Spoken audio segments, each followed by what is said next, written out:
Hello and welcome to today's webinar. The topic of our webinar today is grants and funding, how to write a winning grant application. So let's hope that by the end of today you feel in a much better place to achieve that target. Let me start today by introducing myself. I am Sally Hardy. I'm the Chief Executive of the Regional Studies Association. Going to do a couple of minutes of housekeeping and then we'll move on and I'll introduce our two speakers for today and we can get going. So firstly, just to let you know that the Regional Studies Association, for those of you who don't know us, is the global and interdisciplinary network for regional and urban research, development and policy. We support our members by publishing the latest research through funding schemes. We've funded over £1.2 million worth of mainly micro grants through networking and publishing opportunities. And we give opportunities for people to grow both their research profiles and their careers.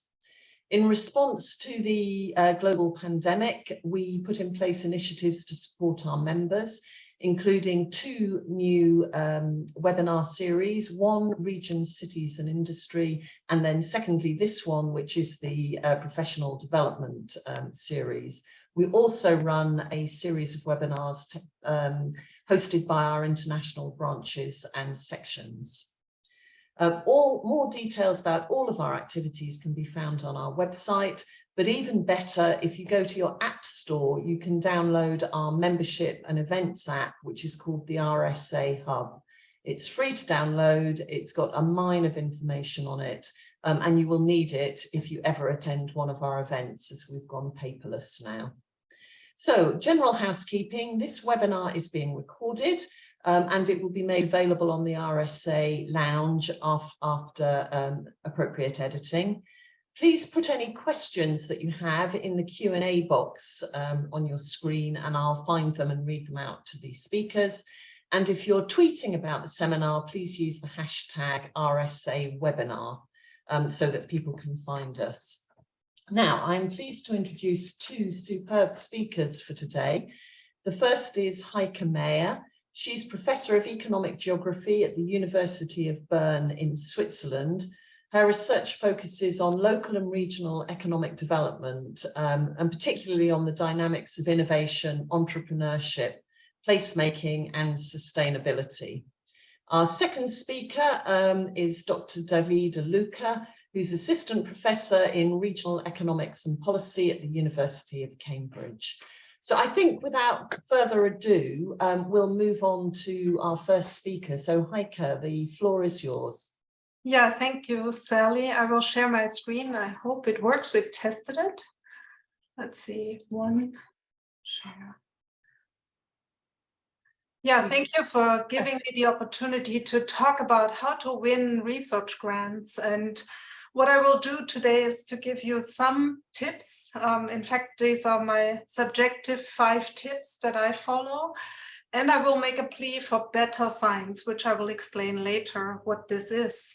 But let me talk first about my own experience in writing research grants, winning research grants.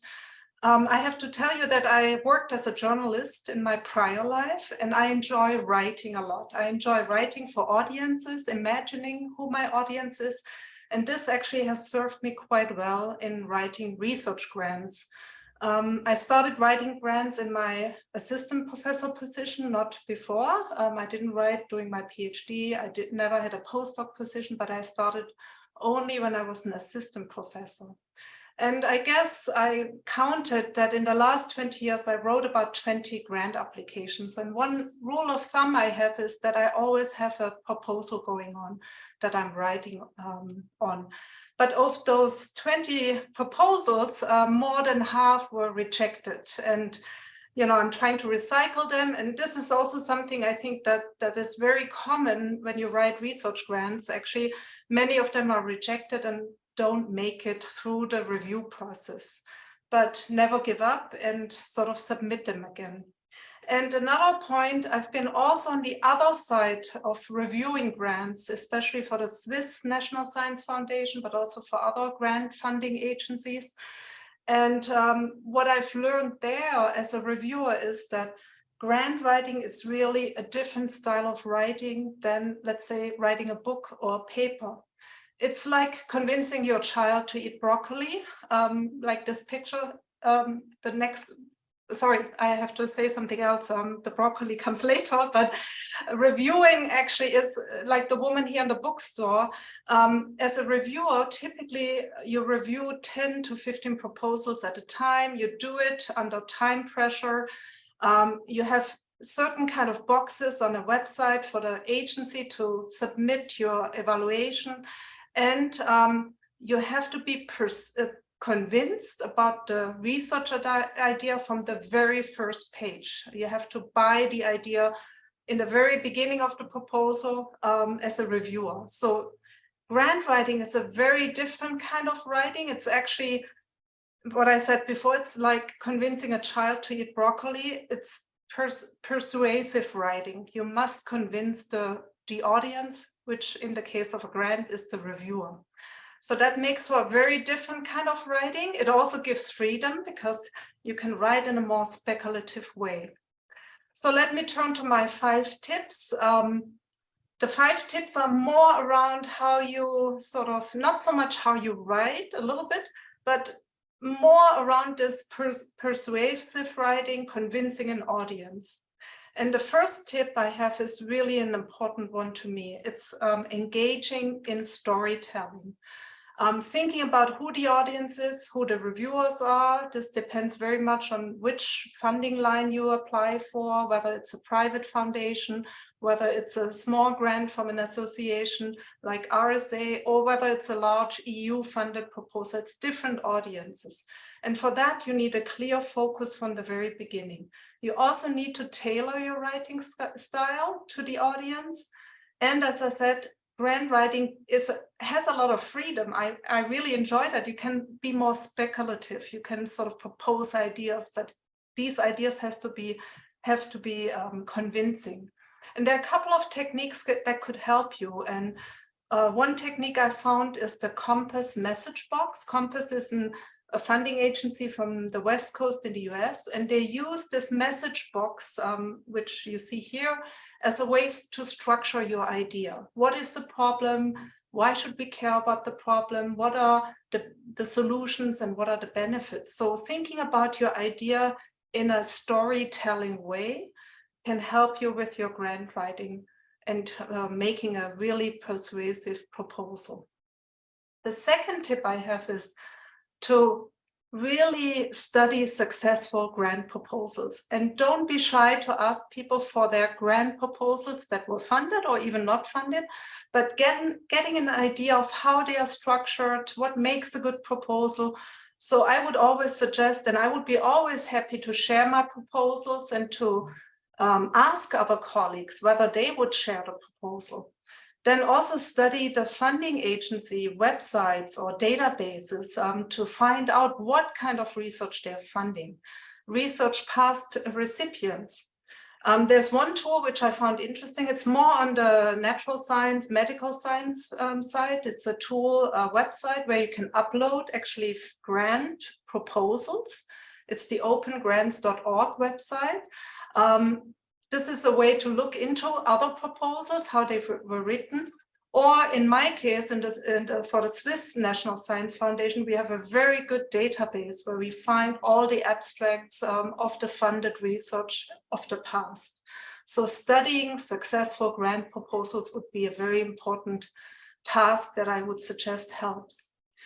Tip number 3 is really take time to write a proposal. Writing is hard. It comes not naturally often. Sometimes it's very difficult to really express your ideas. So devote plenty of time for writing, schedule writing, but also rewrites, proofreads, maybe have a friend or a colleague read your proposal. Add extra buffer time, especially also at the end. Don't submit at the last minute because some technicalities might not function, the website might be problematic, or you forgot something. Sometimes funding agencies can be very gracious, like in the case that I just submitted a proposal last week, we made some mistakes and they got back to us. In our cases, you would fall out from the review if you make little mistakes, but you can't count on that they're very open to that. And there's also techniques that help you write, like the Pomodoro technique. I don't know if you know it. It's a Pomodoro is a kitchen timer that looks like a tomato. It was actually invented by an Italian researcher, I think. You can set a timer, really set it, not use your smartphone, but a kitchen timer at 25 minutes, and then write in the 25 minutes, take a break of 5 minutes, and then set the timer again, write another 25 minutes. So structure your writing, make it a priority. So give yourself time is tip number 3. Number 4 is make sure that your first page is very impactful. As I said before, grant writing is very persuasive. It's like writing an editorial for a newspaper, writing an essay for a newspaper. So you have to convince the audience in the first page. So make it very impactful. Use techniques like the IMRAD, introduction, method, results, and discussion, to guide the first page. Sometimes you have a first page summary. Maybe you start writing your project in this first page and then add the details to your proposal, because the first page distills your idea and convinces the reviewer. There are plenty of resources on the web of how to structure abstracts and summaries. So you can Google that. You get many, many ideas of how to do it and how to create sort of convincing abstracts or summaries. Tip 5 is the last tip I have. It's really avoid basic deal breakers like formatting mistakes, grammar mistakes. Edit thoroughly, really look through it. There will always be mistakes, but don't make that impression that you don't work carefully to the reviewer. So take really time to look through the rules and regulations, the formatting, the grammar. Pay attention to all the regulatory issues that the grant has, and use very simple vocabulary. Avoid intensifiers like this is really important, or this is quite a research gap, or this is extremely important. Don't add quite, very, and extremely. It's important what we do. If you write the grant, then this will be convincing. So in the end, grant writing is like going on a ski tour. You know, it takes a lot of effort. You keep going, you keep writing, you keep revising, you keep resubmitting, and eventually you're successful, because if you keep doing it, you become better, you practice. And so those are my 5 techniques. I want to also pay attention to a couple of cultural shifts in academia. Here in Switzerland, we have an initiative called Better Science.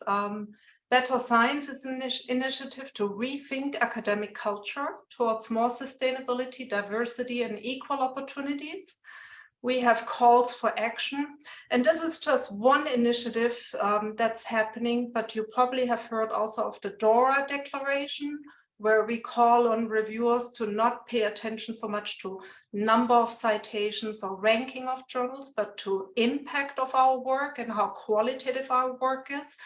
Better Science is similar. So we pay attention to issues like research and writing take time. We have to really evaluate comprehensively. We have to put quality before quantity. And funding agencies are starting to recognize this. So, for example, in the case of the Swiss National Science Foundation, we have now a change in evaluations away from just quantity assessment towards more quality assessment. There's also a revised version of the CVs. We have to submit now narrative CVs, not just listing of how many publications we have, but what are our most important impacts that we make from an applicant view. And there's a revised notion of mobility. So before it was always important to be internationally mobile, but now they actually also ask for institutional mobility. So it could be that you work at different universities, or sectoral mobility, that you worked in, you know, in practice, but also in academia. So actually, this is very good news because it makes science more diverse, more comprehensive. And I think this is something that also on the reviewer side, we have to take into account when we look at proposals, that not always the mainstream that we think the mainstream is in academia should win, but that we also should pay attention to DORA, to better science, to all these sort of issues that have to do with what makes our work comprehensive and sort of more diverse. So with that, I hand over to Davide, a couple of helpful resources that you can find. You can email me for the presentation or get the PowerPoint from me if you like. Well, thank you very much, and I'll stop sharing here. Let me just see. Yeah. Thank you very much, Heike. Perhaps if you would send us your PowerPoint, we could put it with the video on the portal, and then everybody can download it and you don't have to deal with a lot of emails. Thank you very much for that really clear introduction. And it's my pleasure now to hand the floor immediately to Davide, and then we'll take questions at the end. I have some questions in my hand already, but if anyone has any additional ones, pop them in the Q&A on your screen. Thanks, Davide, the floor is yours. Thank you, Heike and Sally. Let me share my screen. So I hope you can see it. What I'm going to talk in the next 15 minutes is somehow a follow-up of what Heike introduced. So I hope I will nail down and convince the audience even more about some of the points that Heike highlighted. My name is Davide Luca. I'm from the University of Cambridge, and I'm here because I'm one of the recipients of the RSA Early Career Grant, a grant that is currently ongoing. So, needless to say, we all know, perhaps, if we are here, that winning grants is important because clearly they are prestigious. They give us resources to develop the research we want, and they are considered just important for our profession. Clearly, often trying to win a grant can feel like an impossible goal to achieve, especially early in our career. This is all our feeling, and I would say it's a bit like finding a serious picture of Boris Johnson, the former Prime Minister of the UK. You see, so if you Google it, it's not easy. However, let me give you a promise for today's presentation. Clearly, winning a grant is difficult, but let me share 3 keys on how to win a grant or win an RSA grant. So these are my 3 keys. The first one is make an application feel sharp, and this is something that Heike highlighted, and I will share another technique that I find very useful for myself. The second point is to make just a point. And last but not least, make the assessors care, the importance of relevance. So let's start with the first one, the first key, the formula. Heike highlighted how a grant, in a way similar as a paper, but even more because the grant can be broader, needs to follow some formula. And I would say I follow the STAR formula. And so I think that a grant application needs to have a story. So it's not enough to show that you have a convincing research plan, but you need to show that you have a story behind it. Important, and this is something that Heike highlighted, and I will highlight again, there needs to be salience. It needs to be something which is relevant. Then in a way, I would say that you want to have surprise. So a successful grant is an idea that it's surprise the audience and the reader because it's something unexpected. And then why not having also a slogan and a symbol? This is something that it's perhaps from the marketing world, but it's I find it personally it's a convincing, it's something extra, that if you have a salient surprise, but you're also able to convey your idea in a slogan way. And I can think among many examples, I can think of a paper, for example, by Andres Rodriguez Pose, one of the important names in our discipline. and think of a paper that I guess many of you have read, The Revenge of Places That Don't Matter. That's a fantastic slogan. It conveys the idea of regional economic decline, conveys lots of things in a simple sentence, and if you're able to get it into a grant application, it's a great plus. By the way, the STAR technique is something that I learned myself surfing YouTube, and I encourage you all to look at this video by Patrick Winston. He was an important professor of cognitive science, I think, at MIT. Great videos on how to talk and how to write pieces. Very engaging, 1 hour that is very worth the time. The second key. So the second key is make only one point. And we academic, we are completely absorbed by the extras, by the nuances, and this is perhaps our point of strength from our profession, but also our main weakness. And when you write a grant in the same way as when we write a paper, we need to have lots of nuances, lots of extras, but we have only to have one main ideas and potentially one deliverable ideas. So clearly, we will need to convey this one main idea throughout the research question, the goals, the budget and time frame, and the deliverables. And let me highlight the deliverables, because it's clearly, like, especially in a grant such as the RSA, where they want to finance a few selected very good ideas, they will be very careful on what you can deliver. So is it a paper? Is it blog pieces? Is it a seminar? The deliverables, I feel, are really key, and especially around only one idea. So when I give a lecture to my students, I will ask this test. Here is not interactive, but let's try to make it work anyway. So let's see what's the point of this text, this long test. And I give 35 seconds to everyone to read. Well, if we were live, I will ask you to suggestions. What's the main point of the text? We can do it in this format, but this is not an easy exercise, because we, as an academic, we get absorbed by the details. Whether is the prime minister going by train? It's lots of there is lots of fluff in this piece of text. The main takeaway of this is that there is no lecture next Wednesday, and this is what we need to learn as academics when we write papers, and also when we write grants, being able to convey the main idea and then add the extra, but stick to the main idea. And here is my third and final key.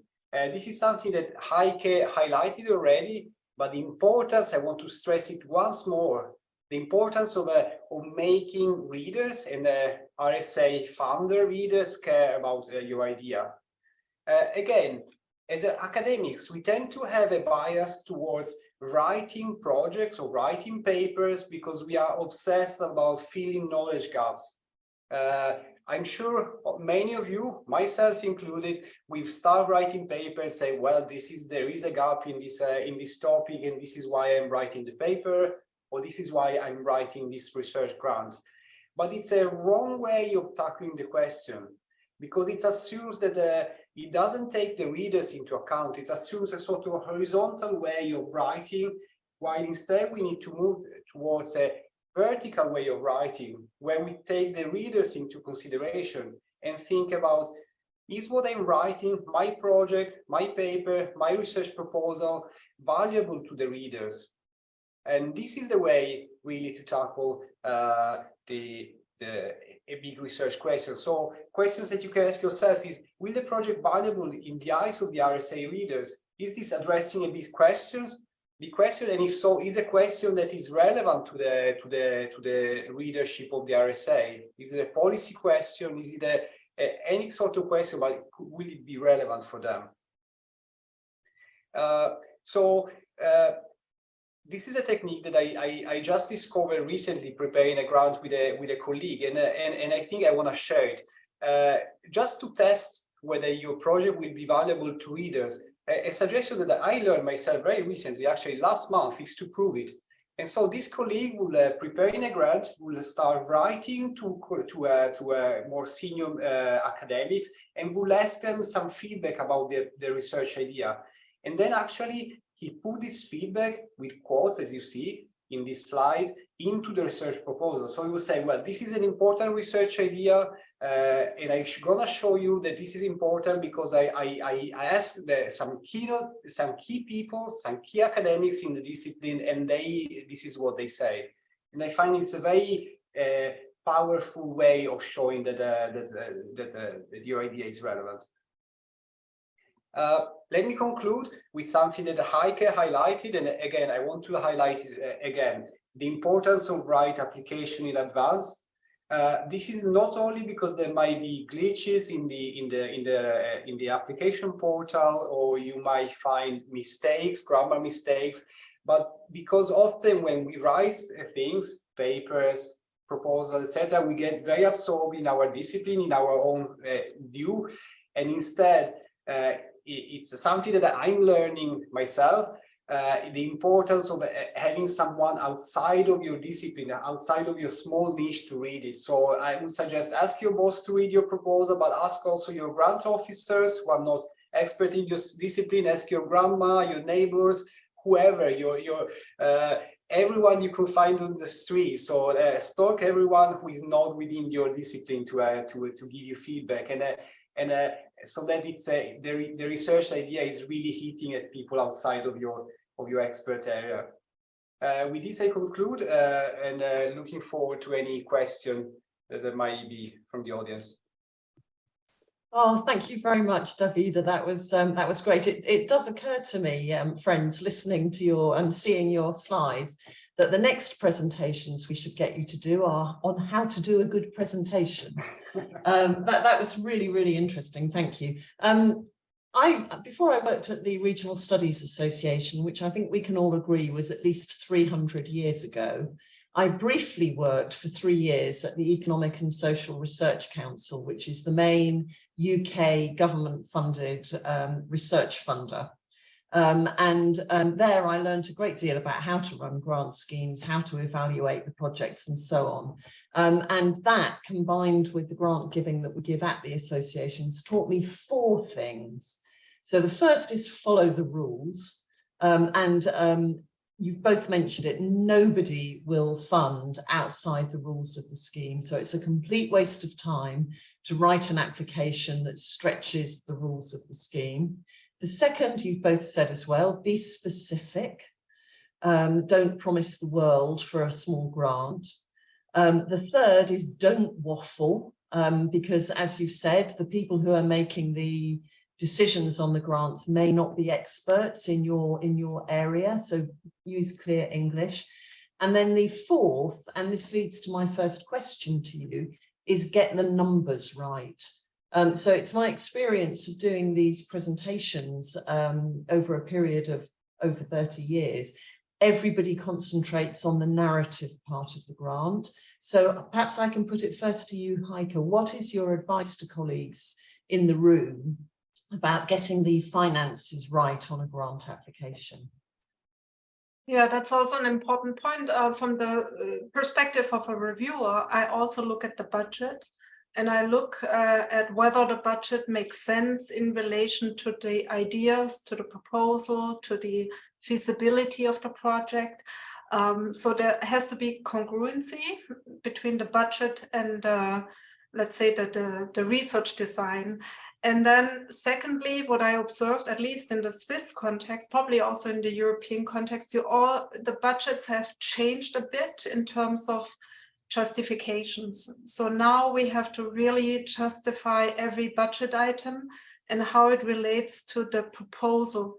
So rather than have just a table with the numbers, in fact, the table has to be augmented with a description of how the item is used, who relates to the item, particularly as projects become bigger, multi-institutional, multi-author based projects.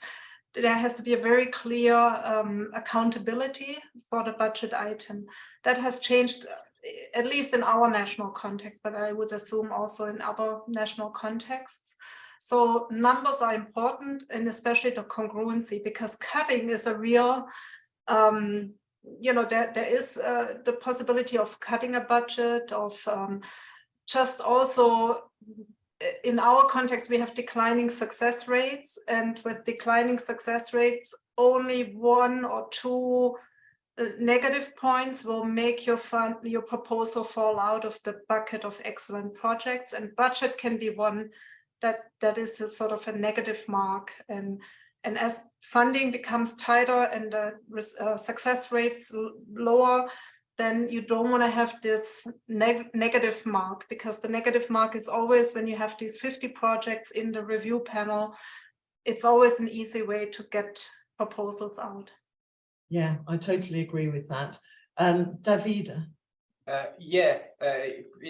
Beyond coherence, which is the point that you highlighted, I will also, something that is related with this being realistic, in a sense that being very pragmatic and realistic about what each budget item costs.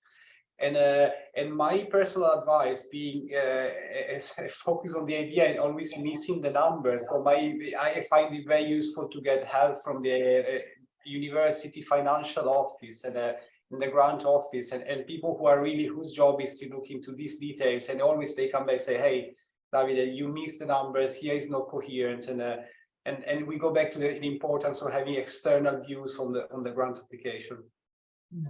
Thank you. I think both of you have made really good points. I think the only thing I would add to that is sometimes when I look at proposals that come into the RSA, and my finance officer and I are going through it, we read for omission. So what has the researcher forgotten to put into the bid that is going to lead them to potentially want to overspend?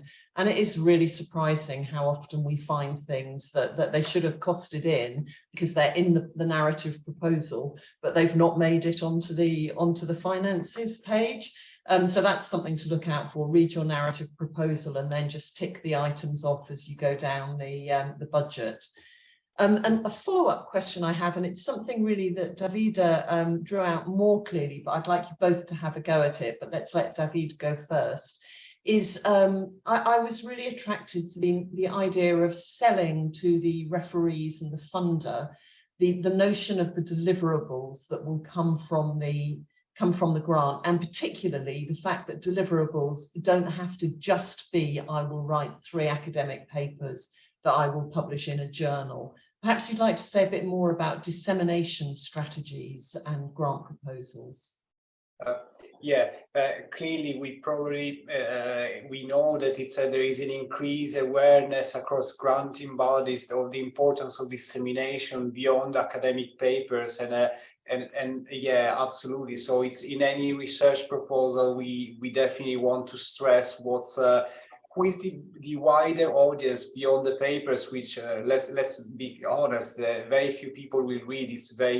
The papers, the publications are somehow an insular thing that we do within our community. So what can we do to reach, to share, to spread our message? Is it seminars? Is it activities with the policymakers? This is, for example, my own way, generally trying to link network with policymakers. I find it a good channel, but it could be writing a podcast, or could be anything that delivers the message. And I guess the RSA as a funding body is particularly sensitive to this topic, because I know that you are very keen on helping everyone on these issues. Yeah, thank you. That's right. Heike, thank you, David.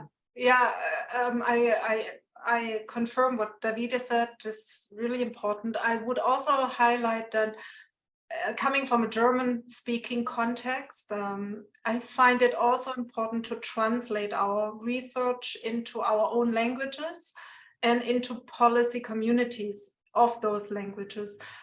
So what I find is that it takes time, additional time. And when you say budget, what have you omitted? Often we omit, the resources that are needed to add on policy paper, policy briefs in the native language of our context, which I find very important, because otherwise, in the case of a National Science Foundation, you are funded by taxpayers' money, and there should also be something going back to the community or to the public. And so this I would also find very helpful if one would calculate that, add that to a proposal, and really emphasize the transferability of the results into their own context. Yeah, I think it's interesting to note that lots of very large program grants or large personal grants, excuse me, now include funding available for third-party dissemination partners. So the RSA is beginning to think about becoming a dissemination partner for external large grants. You know, we're so well placed to do that. So that's something that we're interested in. I'm going to allow us to overrun a couple of minutes because I want to ask you another very practical question. So you will have both acted as referees for research grant proposals. In your experience, what is the most common mistake that grant applicants make? What are the, you know, the one or two things that you think, oh, honestly, you shouldn't have done that, and they go onto the reject pile? What triggers that? Heike, perhaps you could go first, and then Davide. Yeah, I'm trying to think. The gut reaction I have was to your question, was actually often proposals are not don't follow a red thread. So there's a good idea in the beginning, but then it falls off in the methods or in the dissemination or in the research design generally. So often you have this good idea, but then it's not followed through in a consequent way.